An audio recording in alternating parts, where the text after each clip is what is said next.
السلام علیکم دوستوں، علم کی لائبریری یوٹیوب چینل پر آپ کا خیر مقدم کرتے ہیں۔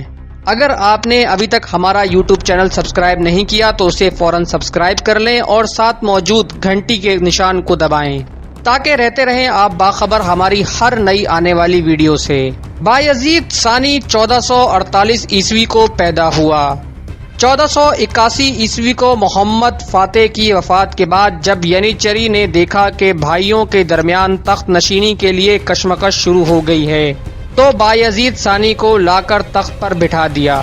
اس کے عہد میں ایک بہت بڑا زلزلہ آیا جس نے قسطنطنیہ کو جھنجھوڑ کر رکھ دیا۔ 1070 گھر، 109 جامع مسجدیں ملبے کا ڈھیر بن گئیں۔ ان کے علاوہ شاہی محلات اور شہر کے بازاروں کو کافی نقصان پہنچا۔ آب رسائی کا انتظام معطل ہو گیا۔ سمندری طوفان کی وجہ سے سمندر کا پانی خشکی والے علاقوں تک آ پہنچا۔ سمندر کی لہریں شہر کی فصیل سے ٹکرانے لگی۔ 45 روز تک یہ سلسلہ جاری رہا۔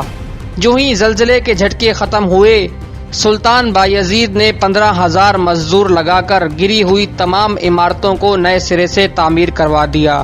بایزید ثانی نے 1483 عیسوی میں باجگزار ہرزیگونیا کو مستقل طور پر سلطنت عثمانیہ میں شامل کر لیا۔ ہنگری سے جھڑپیں ہوتی رہیں، بالآخر دونوں حکومتوں کے درمیان صلح ہو گئی۔ 1484 عیسوی میں مولڈ اوبا کی مہم کے دوران قلعہ کلیا اور قلعہ آگ کرمان پر بھی بایزید کا قبضہ ہو گیا۔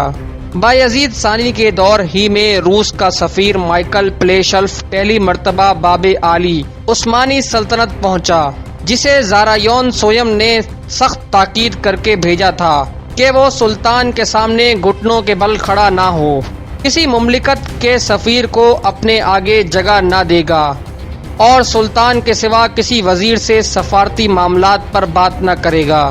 روسی سفیر کی ان گستاخیوں کی وجہ سے مغربی ممالک کے سفراء کو غصہ آیا، لیکن بایزید نے اپنے حلم و تدبر کی وجہ سے اسے رخصت کر دیا اور اپنی طرف سے کوئی سفارتکار روس نہیں بھیجا۔ 1499 عیسوی میں وینس کے بیڑے کو زبردست شکست دے کر لیپانٹو کی بندرگاہ فتح کی اور 1500 عیسوی میں آسٹریا، اسپین، وینس اور یورپ کے دیگر ممالک کے متحدہ لشکر نے ترکوں کے سامنے ہتھیار ڈال دیے اور تمام ترکی مقبوضات سے دستبردار ہو گئے۔ اسی اثنا میں ایران میں صفوی حکومت کا قیام عمل میں آیا۔ 1511 عیسوی میں اسماعیل صفوی نے شیبانی خان سے جنگ کر کے اسے ہلاک کیا اور جوش انتقال میں اس کے سر کا پیالہ بنا کر اس میں شراب پیا کرتا۔ چنانچہ بایزید کو خطرہ پیدا ہوا کہ کہیں ایشیائے کوچک کے بڑے علاقے ترکوں کی اطاعت سے نکل نہ جائیں۔ اس خطرے کے پیش نظر بایزید نے 1502 عیسوی میں بہت سے ترکوں کو ایشیائے کوچک سے موریہ کے فتح کیے ہوئے علاقوں میں منتقل کرنے کا حکم دیا۔ بایزید مضبوط جسم کا مالک تھا، طبعاً نرم مزاج، علوم و فنون کا دلدادہ، درس پر باقاعدگی اختیار کرنے والا، شاعر، ادیب، متقی، پرہیزگار۔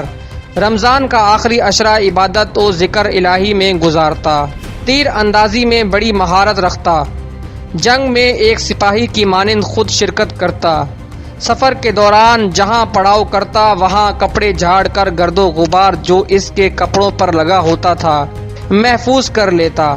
جب اس کی موت کا وقت قریب آیا تو اس نے حکم دیا کہ اس غبار کو قبر میں میرے ساتھ رکھ دینا۔ حسب وصیت اس غبار کو اینٹ بنا کر اس کے دائیں رخسار کے نیچے رکھ دی گئی۔ بایزید کے دور کا آغاز خانہ جنگی سے ہوا اور اس کا انجام بھی خانہ جنگی پر ہوا۔ ان کے 11 بیٹے تھے۔ ینیچری کی خوشنودی سے اپنے بیٹے سلیم کے حق میں تخت سے دستبردار ہو گئے۔ سلطان بایزید کا خاتمہ بھی عجب انتشار کے عالم میں ہوا۔ سلطان بایزید ثانی کے 8 بیٹے تھے، جن میں سے 5 اوائل عمری میں وفات پا گئے۔ 3 بیٹے جن میں احمد، سلیم اور ترکوت شامل تھے۔ ترکوت سب سے بڑا تھا جبکہ سلیم سب سے چھوٹا تھا۔ اقتدار کی طلب تینوں بھائیوں کو آمنے سامنے لے آئی اور بیٹوں کے درمیان جنگ چھڑ گئی۔ کرنود اور احمد ایشیائے کوچک میں عامل و فرما روا تھے۔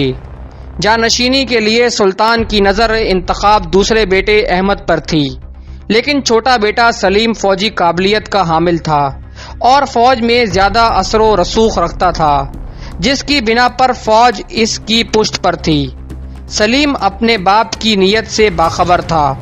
فوج سے ساز باز کرنے کے بعد شہزادہ سلیم طرابزون سے قسطنطنیہ روانہ ہوا۔ بایزید کو جب شہزادہ سلیم کی آمد اور ارادوں کا اندازہ ہوا تو سلطان نے اسے واپس جانے کا حکم دیا، لیکن طاقت کے نشے میں چور سلیم اپنے باپ یعنی سلطان بایزید سے جنگ کے لیے تیار ہو گیا۔ سلطان اور شہزادے کے درمیان جنگ ہوئی، جس میں شہزادہ سلیم کو شکست ہوئی اور اس نے جان بچانے کے لیے کریمیا جانے کا قصد کیا، اور یہی اس کے لیے بہتر تھا کیونکہ کریمیا کا فرما رواں شہزادہ سلیم کا سسر تھا۔ سسر کی مدد سے سلیم دوبارہ قسطنطنیہ آیا اور فوج کی مدد حاصل کرنے کے بعد سلیم نے اپنے باپ سے سلطنت سے دستبرداری کا مطالبہ کر دیا۔ فوج نے بایزید کا محاصرہ کر لیا۔